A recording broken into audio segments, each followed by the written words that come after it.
Martin Milner was a talented actor who captured the hearts of audiences with his captivating performances in some of the most beloved television series of the 20th century.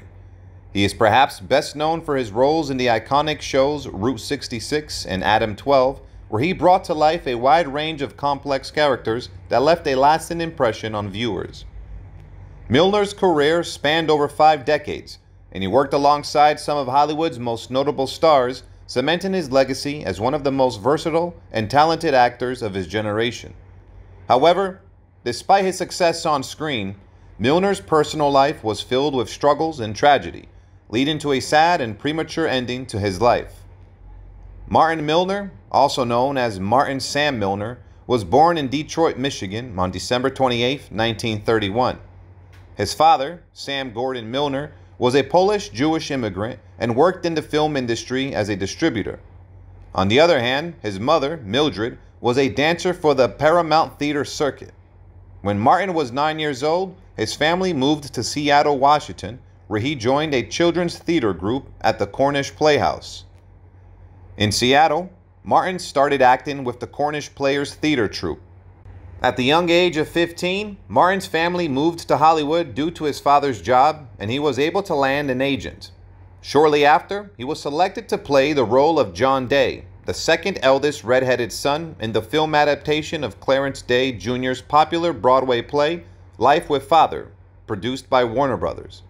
Despite his successful debut in the film industry, Martin contracted polio soon after filming was completed, and he had to put his career on hold for a year to recover. After he recovered, Martin's next major role was in Sands of Iwo Jima, where he played Private Mike McHugh. The film, directed by Alan Dwan and produced by Republic Pictures, was released in 1949 and was a commercial success. Martin's performance was widely praised by critics, and he began to gain popularity among moviegoers. After receiving coaching as an actor in Los Angeles, Martin Milner made his first film appearance in the 1947 movie Life with Father following a successful screen test. He graduated from North Hollywood High School in 1949 and continued to act in brief roles in films simultaneously.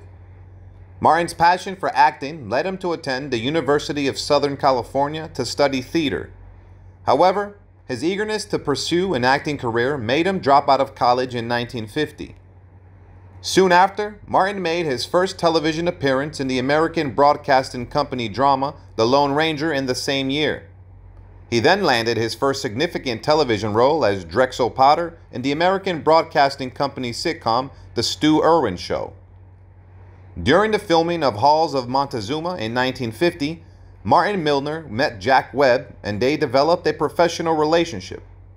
Milner worked with Webb on his Dragnet radio show and made an appearance in the early Dragnet television show as high school student Stephen Banner in the episode The Big Producer in 1952.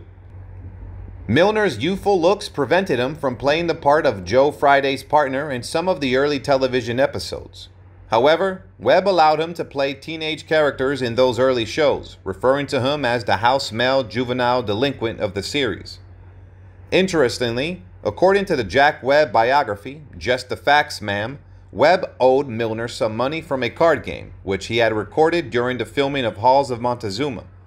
When Webb called Milner to the studio to repay him, he offered him a role in the Dragnet radio show. Milner's work with Jack Webb in the early days of his career helped to establish his reputation as a promising young actor. Once Martin had taken a brief hiatus from acting, he joined the United States Army in 1952. He served for 2 years in the entertainment department of the United States military at Fort Ord, located in the Monterey Bay Peninsula of California. During his time in the Army, Martin primarily worked as a director of training films. After completing his military service, Martin returned to his acting career and landed a role in the radio sitcom The Life of Riley. He later worked with Jack Webb again, this time in the 1955 musical crime film Pete Kelly's Blues. Under contract with the production company Hecht Lancaster, Martin appeared in the notable role of a young jazz guitarist named Steve Dallas in the 1957 film noir Sweet Smell of Success. However, the character required him to play the guitar numerous times on screen, which was a challenge since Martin was not skilled in playing the instrument. Therefore, the filmmakers had to rely on trick shots to make it appear as though he was playing. Interestingly, this film credits Martin as Marty, a name that was mostly used by his family and close friends. Once Martin had established himself in the film industry, he began to make sporadic television appearances. However, his television career took a significant leap forward when he was cast as Todd Stiles in the Columbia Broadcasting System series Route 66. In 1960, Martin started his journey on the unique show Route 66. This was a new experience for Martin, as the show's plotline revolved around road trips throughout the United States. Martin's character, Todd, went on a continuous journey with his friend Buzz Murdoch. Therefore, Martin had to travel a lot while filming and was frequently accompanied by his wife and children on set. During his 4-year stint on the show, Martin appeared in 116 episodes. The experience of filming Route 66 was vastly different from Martin's previous acting roles, as it required him to constantly travel across the country for the show's unique format. When it came to his career, Martin was not just content with acting. He ventured into producing and even took up the theater.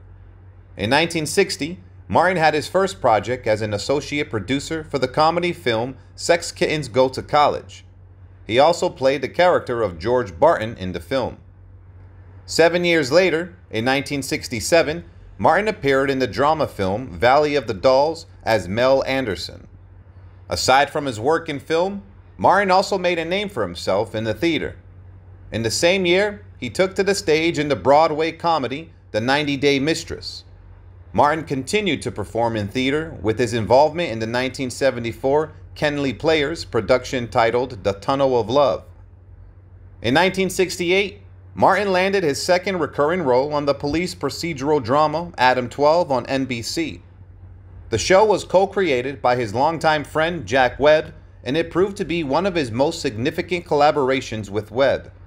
Martin portrayed the role of Los Angeles Police Department veteran patrol officer Peter Joseph and Pete Malloy, one of his most memorable characters. Interestingly, Martin initially turned down the offer to star in Adam-12 as he was already committed to a play. At the time, he thought that the play would be more beneficial for his career, but unfortunately, it did not perform well. This led him to regret his decision to turn down Adam-12 in the first place. Martin continued to appear in various television shows as a guest star after his stint in Adam-12. Some of these shows included MacGyver, Airwolf, Murder, She Wrote, and RoboCop the series. In 1983, he even hosted one of San Diego's most beloved morning radio shows, AM 600 KOGO, giving his fans a chance to hear his voice every day. In 1990, Martin teamed up once again with Kent McCord in the television movie Nashville Beat, which aired on the Nashville Network. The story was co-written by McCord, who also played a Los Angeles Police Department detective in the movie. Martin played the role of McCord's former partner, who joined him in Nashville to solve a case. Martin Milner's final television appearance was in the 1997 Columbia Broadcasting System action comedy mystery medical crime drama Diagnosis Murder. Before that, he had starred in several television movies and had a few brief recurring roles. In 1998, he was part of a documentary film, Route 66, Return to the Road With, which paid tribute to the legendary series, which was considered a milestone in Martin's career. Martin met singer and actor Judith Bess Jones at a Hollywood dinner party in May 1956, and the two got married on February 23rd the following year. They were blessed with 4 children. Sadly, Martin's eldest daughter, Amy, passed away in December 2004 due to acute myeloid leukemia. However, his other children, Molly, Stuart, and Andrew, survived. Unfortunately, Martin Milner breathed his last breath on September 6, 2015 at his residence in Carlsbad, California. He was 83 years old. Rest in peace and goodbye, Martin Milner.